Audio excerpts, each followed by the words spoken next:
Hello Android developers!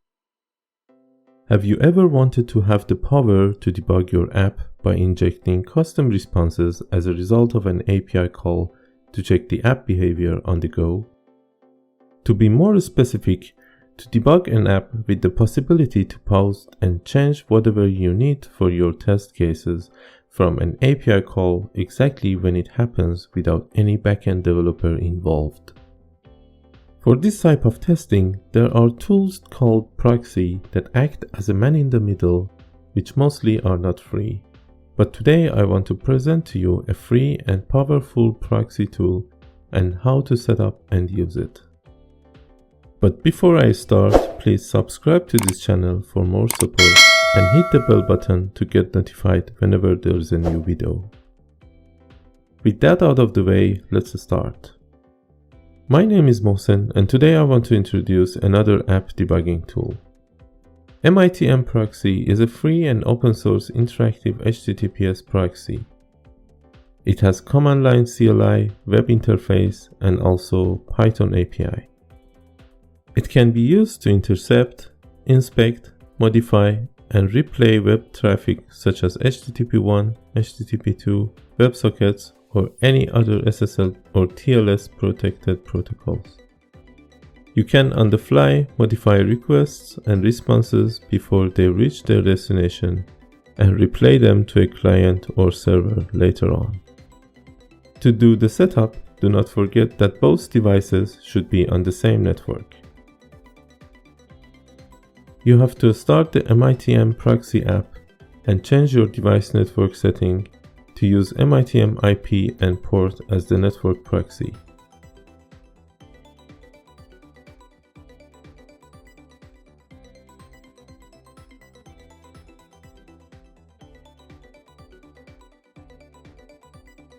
Plus, by installing a certificate on the phone and changing your app network security to use user certificates, you can also decode HTTPS packages.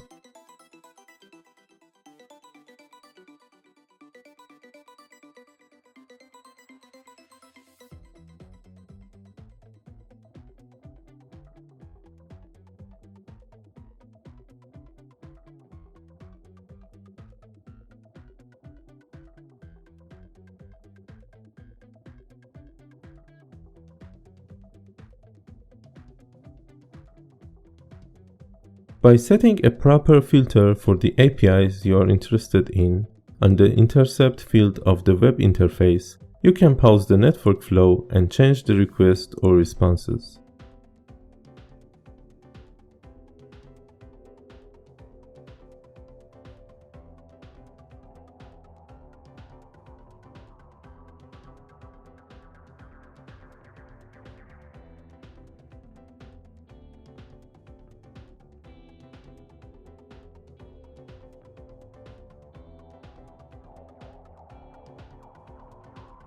Also, by changing the response HTTP code, you can test how your app can handle different errors from the backend.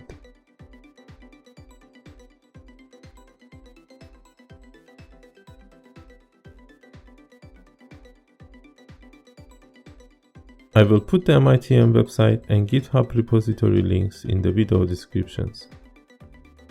I found this tool essential while doing my day-by-day debugging, and I believe you will also find your use cases for it. If you haven't already subscribed, please do it now, and don't forget that sharing is caring, so share this knowledge with other app developers. Till another Android development lightning tips and tricks, bye bye.